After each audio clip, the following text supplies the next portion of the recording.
Whether certain networks will survive, I don't know. But frankly, they should relabel themselves as entertainment and get out of the news business, and they shouldn't survive if they're going to curry favor with people. All we have going for us is that the public trusts us, and that they trust us to tell the news, and they trust us to tell the truth.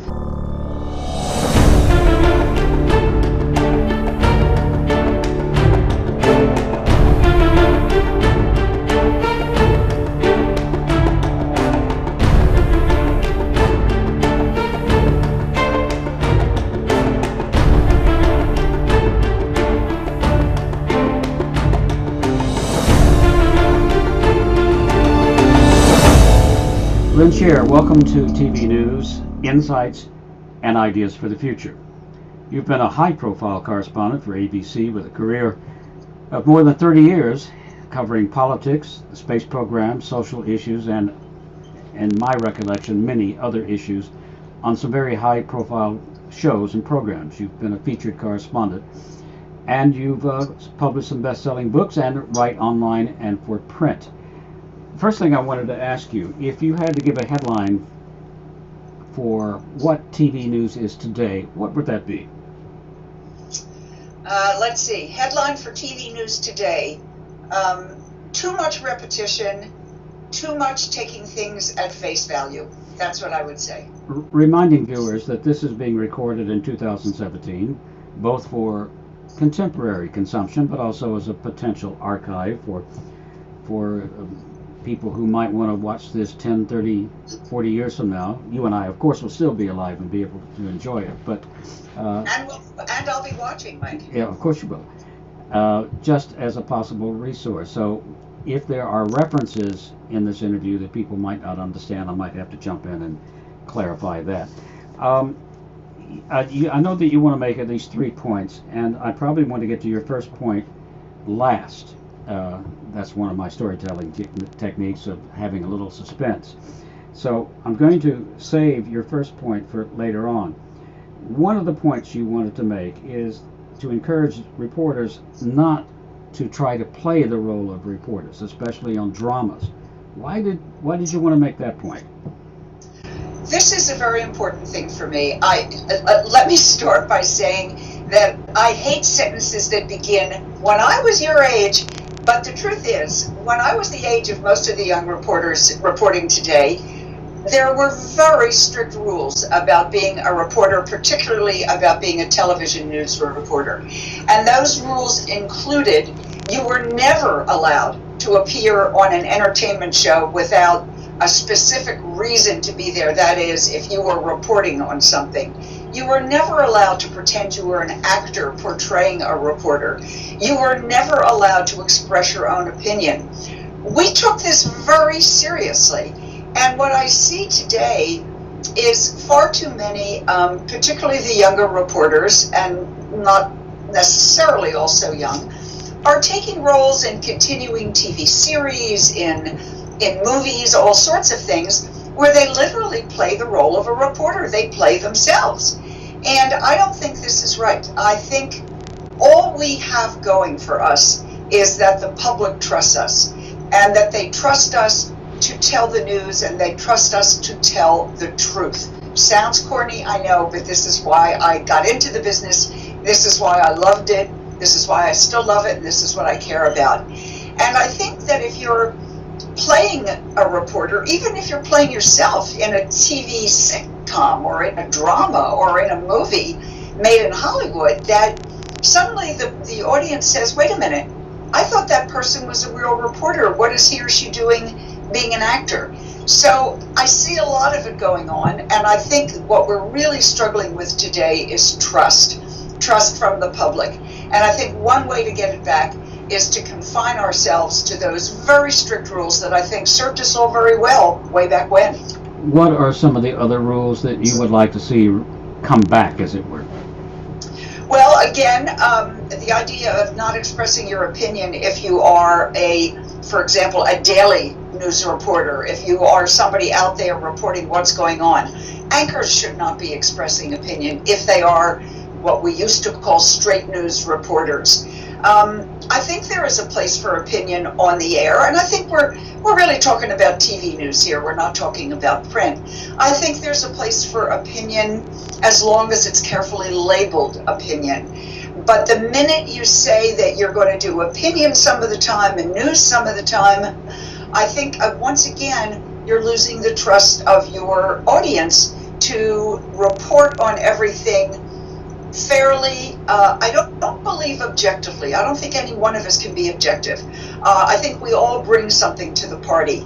But I think we can all, if we're any good, can stand back, give as many sides of an issue as are necessary to be given. And it's not always necessary to give 13 sides to any given issue.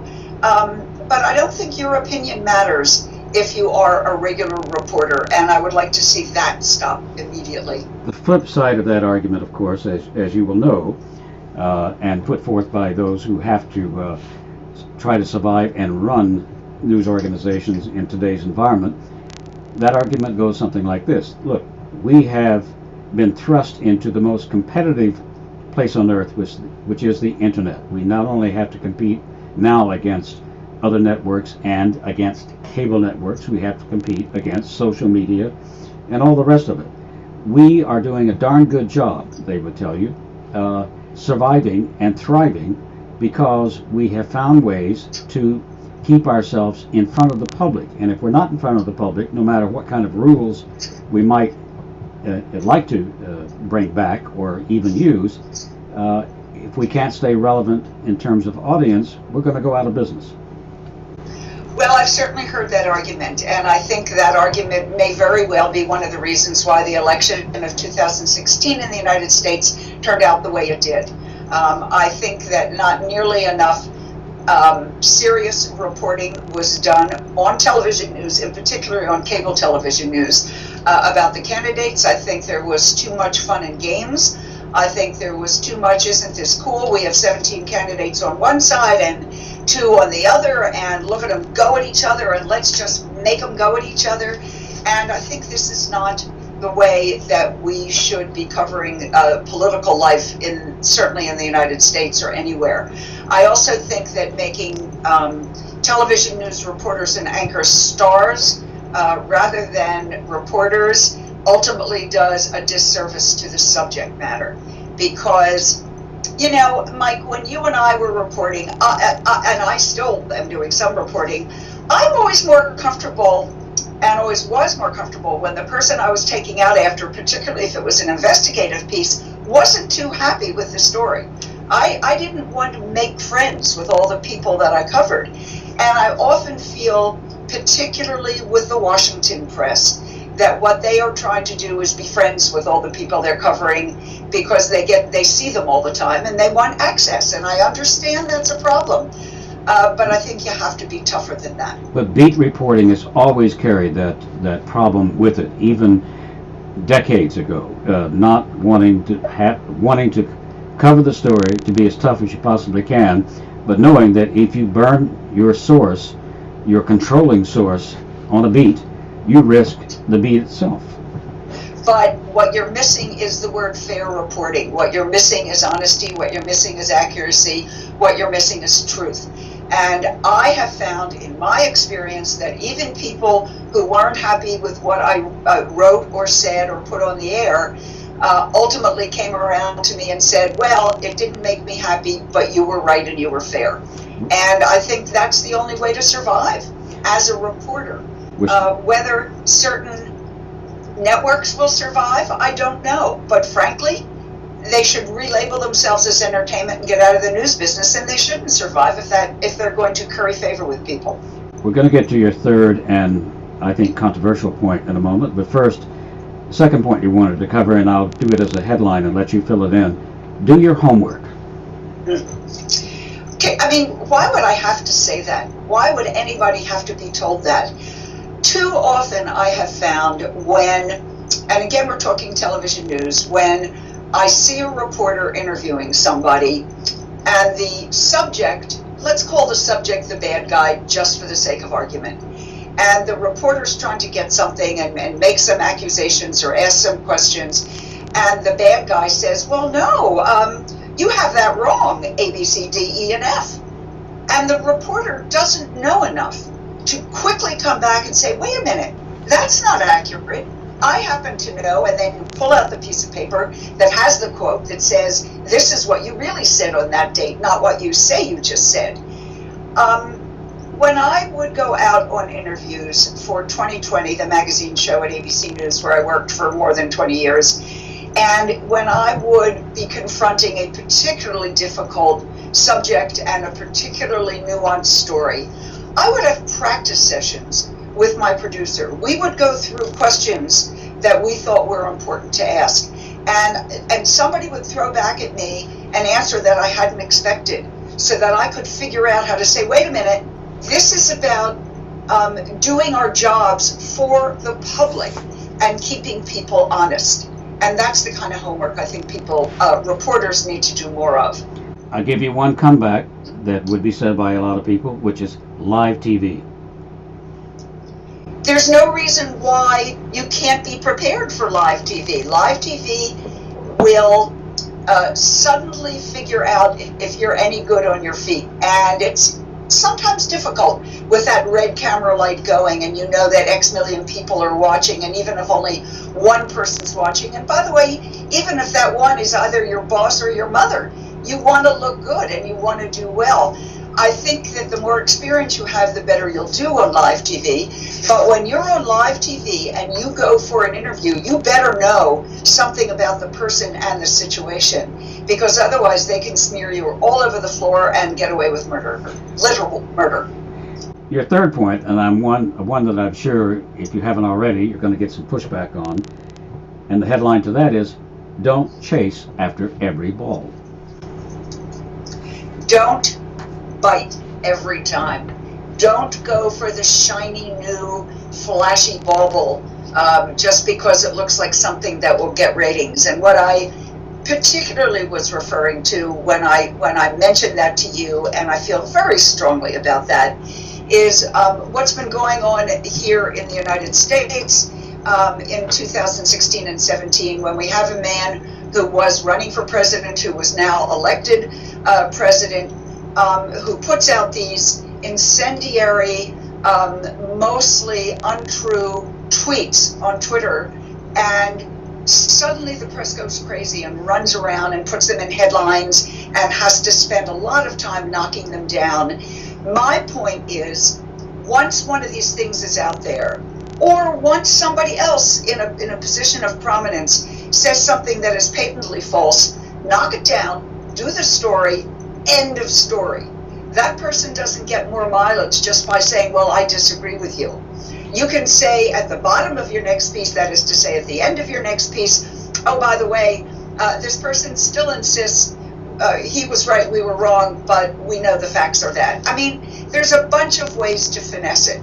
I understand it would be suppressing the news not to cover what, in this case, the President of the United States says.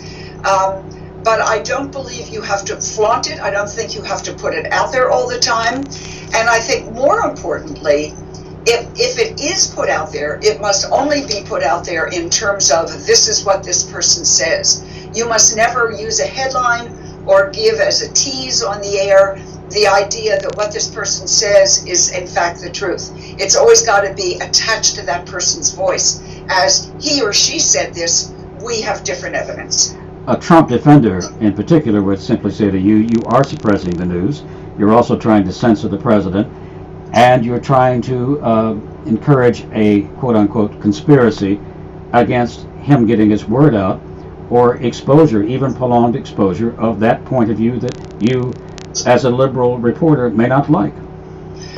I don't think that anything I'm suggesting is about suppression. It's about being honest. And it's about exercising news judgment, which is what those of us in the business are supposed to be doing.